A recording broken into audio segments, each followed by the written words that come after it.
कई बार कोई सब्ज़ी समझ नहीं आती कि क्या बनाया जाए, या फिर कई बार एक जैसी सब्ज़ी को खाकर आप भी बोर हो जाते हैं। ऐसे में मूंग की दाल की मंगोड़ी की सब्ज़ी आप बना सकते हैं। इसे मूंग की दाल की वड़ी भी कहा जाता है। हेलो फ्रेंड्स, मैं रीचा स्वागत करती हूँ आपका अपने यूट्यूब चैनल चटपटी रीचा में। आज हम बनाने जा रहे हैं मूंग दाल मंगोड़ी की सब्ज़ी। चलिए देख लेते हैं मैं इसे कैसे बनाती हूँ। मूंग दाल वड़ी की सब्ज़ी बनाने के लिए मैंने यहाँ पर लिए 3 टमाटर, 2 हरी मिर्च, 1 इंच अदरक का टुकड़ा, 2 प्याज और हरा धनिया। अब सभी को हम साफ़ पानी में धो लेंगे। इसके अलावा मैंने लिए यहाँ 1 कटोरी मूंग की दाल की वड़ी और 2 उबले हुए आलू। आप चाहिए तो कच्चा आलू भी यूज़ कर सकते हैं। अब मैंने यहाँ गैस पर चढ़ा दी कढ़ाई, जिसमें मैंने डाल दिया है सरसों का तेल। तेल को अच्छे से गर्म होने देंगे और अब मैं इसमें डाल रही हूँ मूंग की दाल की वड़ी। इनको हम 2 से 3 मिनट के लिए मीडियम फ्लेम पर फ्राई कर लेंगे। हमें वड़ियों को मीडियम फ्लेम पर ही फ्राई करना है, हाई फ्लेम पर फ्राई नहीं करना है। और जैसे ही इनका थोड़ा सा कलर चेंज होने लगेगा, धीरे धीरे करके हम इनको निकालते जाएंगे। यहाँ कुछ वड़ियाँ फ्राई होने लगी थी तो मैं उनको धीरे धीरे ऐसे निकालती जा रही हूँ। इसी तरह से हम बाकी की वड़ियाँ भी निकाल लेंगे जैसे जैसे हमें दिखेगा कि उनका कलर चेंज हो रहा है। अभी लगभग सारी वड़ियाँ फ्राई होने लगी हैं तो मैं यहाँ पर इनको निकाल लेती हूँ। मूंग की दाल की वड़ियाँ आपको आसानी से मार्केट में मिल जाएंगी। वड़ियों को निकालने के बाद जो ऑयल बचा था उसी में अब मैं डाल रही हूँ ये आलू। 2 आलू मैंने लिए थे जिनको मैंने ऐसे मोटा मोटा काट लिया है। अगर आप कच्चे आलू यूज़ करना चाहते हैं, आपके पास उबले आलू नहीं हैं, तो आप कच्चे आलू भी यूज़ कर सकते हैं। इस वक्त यहाँ पर मेरा जो फ्लेम है वो मैंने हाई किया हुआ है। आप इसको मीडियम फ्लेम पर फ्राई कर लेना। जब तक कि इसमें एक अच्छा सा गोल्डन कलर नहीं आ जाता तब तक हम इसको फ्राई करेंगे। बस कच्चे आलू में आपको ये ध्यान रखना है कि वो अंदर से अच्छे से पक जाना चाहिए इस टाइम पे जब हम फ्राई करते हैं उसको। तब यहाँ सभी आलू फ्राई हो चुके हैं तो मैं इनको भी निकाल लेती हूँ। और अब बचे हुए तेल को हम, अगर आप चाहें तो यहाँ पर कम भी कर सकते हैं। और अब मैं इसमें डाल रही हूँ 1 चम्मच जीरा। जीरे को अच्छे से चटकने देंगे।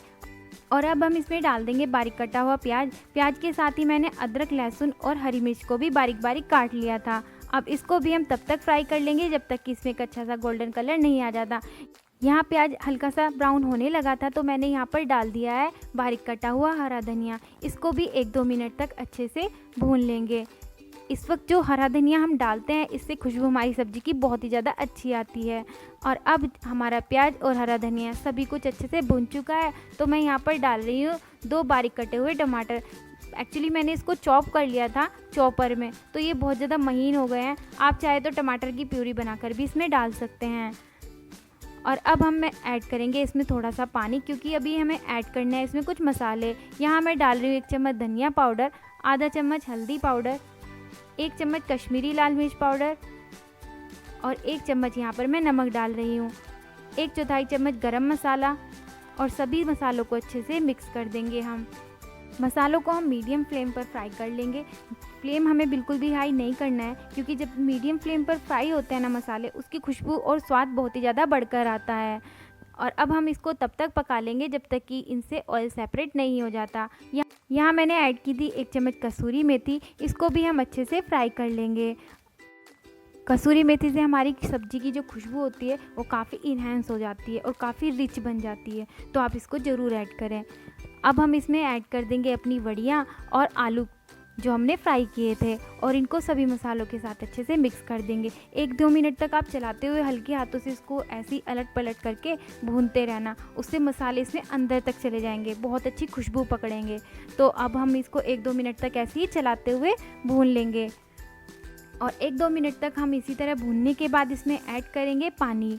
पानी यहाँ वैसे हम ज़्यादा ही लेंगे, पर हाँ आप अपने टेस्ट के अकॉर्डिंग जितना आपको थिक चाहिए, जितना भी आपको चाहिए, मतलब जैसी भी ग्रेवी आप पसंद करते हैं उसके अकॉर्डिंग आप इसमें पानी डाल सकते हैं।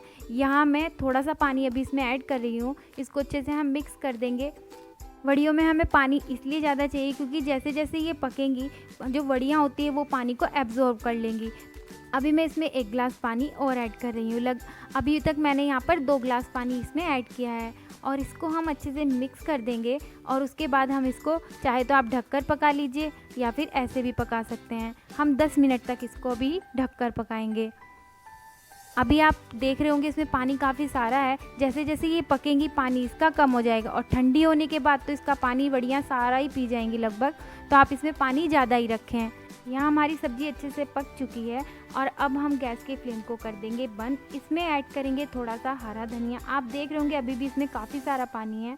अब मैं आपको 5 मिनट बाद दिखाती हूँ, इसमें सारा पानी बढ़िया अपने अंदर एब्जॉर्ब कर लेंगी। हमारी जो सब्ज़ी है वो काफ़ी थिक हो जाएगी। देखिए 5 मिनट लगभग हो चुके हैं, ये थोड़ी सी ठंडी हो गई है। देखिए अब पानी इसमें बिल्कुल भी नहीं बचा है। दोस्तों ये सब्ज़ी ना आप ज़रूर ट्राई करें, ये सब्ज़ी बहुत ही स्वाद बनती है और जब कुछ समझना है तो एकदम से आप इसको बना सकते हैं। दोस्तों अगर मेरी वीडियो पसंद आई हो तो प्लीज़ लाइक शेयर और सब्सक्राइब माय चैनल।